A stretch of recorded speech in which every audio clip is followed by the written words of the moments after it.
ओम नमो नमस्तुभ्यम। ओम नमो भगवते वासुदेवाय नमः। ज्येष्ठ मास की शुक्ल पक्ष निर्जला एकादशी की आप लोगों को बहुत बहुत ढेर सारी शुभकामनाएं। आज आप जानेंगे निर्जला एकादशी पर आचमन या कुल्ला क्या करें क्या नहीं, एक गहन आत्मचिंतन। इस वीडियो में आप लोगों को हम पूरी जानकारी सही देंगे। वीडियो को पूरी देखनी होगी तभी समझ पाएंगे। एक आप लोगों से रिक्वेस्ट है कि मैं इतनी मेहनत से आप लोगों के लिए वीडियो लाती हूँ। आप लोग एक लाइक, सब्सक्राइब और एक प्यारा सा कमेंट जरूर कर देना। चलिए जानते हैं। निर्जला एकादशी स्वयं में एक महान, अत्यंत पवित्र और तपस्वियों की तपस्या का प्रतीक दिन है।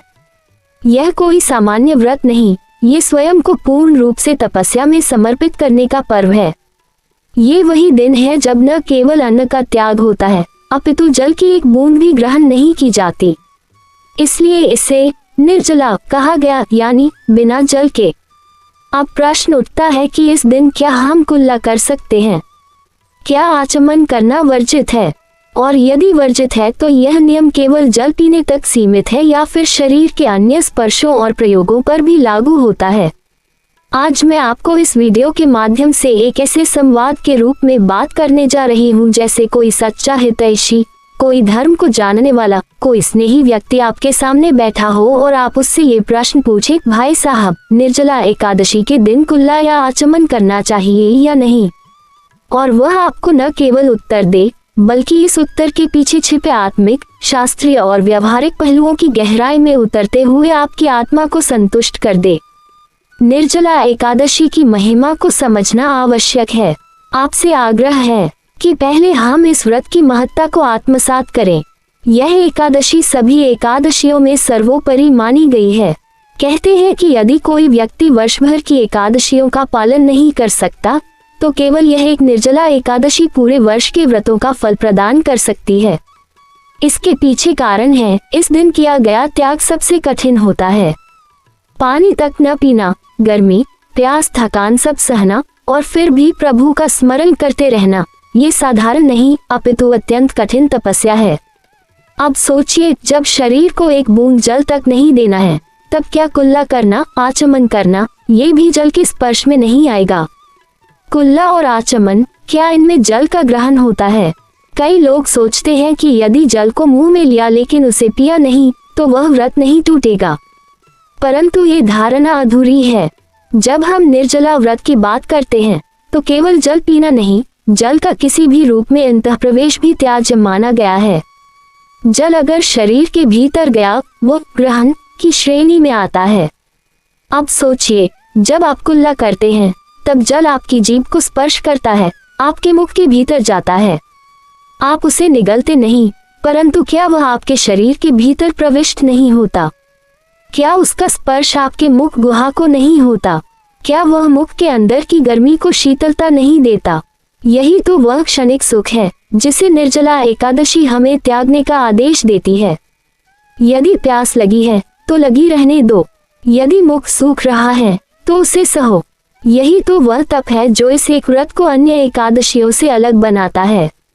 शास्त्र क्या कहते हैं? संहिताओं और पुराणों में वर्णन आता है कि निर्जला एकादशी का व्रत एक अत्यंत कठिन साधना है जिसे केवल वही व्यक्ति कर सकता है जो पुनर्तः संयमी, मन और इंद्रियों का स्वामी हो। इसमें केवल भोजन और जल का त्याग नहीं अपितु जिह्वा के सभी सुखों का त्याग आवश्यक है। इसीलिए आचमन, कुल्ला, दंत धावन, टूथ ब्रश करना, माउथ वॉश आदि सभी चीजें विवादास्पद मानी जाती हैं। धर्म सिंधु, स्मृति रत्न और अन्य ग्रंथों में इस विषय में स्पष्टतः लिखा है, निर्जला व्रते जल स्पर्शम अपि न कुर्यात्, अर्थात निर्जला व्रत में जल का स्पर्श भी वर्जित है। अब इसका अर्थ यह नहीं कि आप स्नान न करें या शरीर को धोए नहीं, परंतु जहाँ तक जल के मुख या अंतःप्रवेश की बात हो वहाँ पूर्ण संयम आवश्यक है। अब बात करते हैं व्यवहारिक पक्ष की। अब कई लोग कहेंगे, भाई साहब हम सुबह उठते हैं, मुंह में बदबू होती है, दांत साफ करने होते हैं, ऐसे कैसे पूरा दिन निकलेगा? तो मित्र, यही तो धर्म की कसौटी है, त्याग। यदि सब सहज होता तो उसका फल महान कैसे होता? अगर आप अपने आराध्य प्रभु के लिए एक दिन इतना भी नहीं कर सकते कि दांत साफ न करें, जल से कुल्ला न करें तो फिर तपस्या का अर्थ ही क्या रह जाएगा। प्राचीन समय में साधक नीम की दातून को केवल चबाकर छोड़ देते थे, जल नहीं लेते थे। कुछ तो केवल मुंह में तुलसी के पत्ते रख लेते थे ताकि मुख की दुर्गंध न हो, पर जल का प्रयोग न करना पड़े। अगर किसी को दवा लेनी है और वह जीवन रक्षक है तब बात अलग होती है, तब व्रत को दूसरे रूप में रखें। परंतु यदि केवल आलस्य, सुविधा, आदत के कारण आप कुल्ला करना चाहते हैं तो यह व्रत की आत्मा के विपरीत है। क्या आचमन करना आवश्यक है? अब आप पूछेंगे, आचमन तो पूजा के लिए आवश्यक है, बिना आचमन के पूजा कैसे करें? तो आपको जानकर आश्चर्य होगा कि निर्जला एकादशी के दिन आचमन भी विशेष नियमों से होता है। कई वैष्णव संप्रदायों में केवल मानसिक आचमन की अनुमति होती है। आप हाथ में जल लेकर पीते नहीं हैं, बल्कि केवल मन में विचार करके मंत्र का उच्चारण करके आचमन करते हैं। यह मानसिक आचमन जल स्पर्श से रहित होता है और व्रत की मर्यादा को भंग नहीं करता। आप तुलसी पत्र से भी तुलसी आचमन कर सकते हैं, जिसमें तुलसी को हाथ में लेकर उसे नमस्कार करके ओम केशवाय नमः आदि मंत्रों का जाप करके पूजा प्रारंभ की जाती है। यदि बहुत आवश्यकता हो तो अगर कोई कहे कि उनका गला बहुत सूख रहा है, बात नहीं निकल रही और कुल्ला किए बिना सांसों में गंध है, तब भी यह कहा जाएगा कि यह एक दिन की परीक्षा है। यदि आपका स्वास्थ्य अत्यधिक कमजोर नहीं है तब तक आप जल का स्पर्श मुख से न करें। अगर शारीरिक अवस्था इतनी नाजुक हो कि कुल्ला न करने से उल्टी या घबराहट हो रही हो, तब भी केवल हल्के गीले कपड़े से मुंह पोंछा जा सकता है। जल से कुल्ला न करके अन्य वैकल्पिक उपाय जैसे ताज़ा पत्तों की गंध लेना, तुलसी को नाक के पास लाना अपनाए जा सकते हैं। कृपा और तपस्या साथ साथ चलती हैं। अब अंत में बात करते हैं कि क्यों इतना कठोर नियम बनाए गए हैं। भगवान कोई क्रूर तो नहीं जो अपने भक्त को पानी की एक बूंद से भी वंचित कर दे। तो सुनिए, भगवान को हमारी तपस्या से प्रेम नहीं है, उन्हें प्रेम है उस भावना से, उस समर्पण से जो हम उनके प्रति दर्शाते हैं।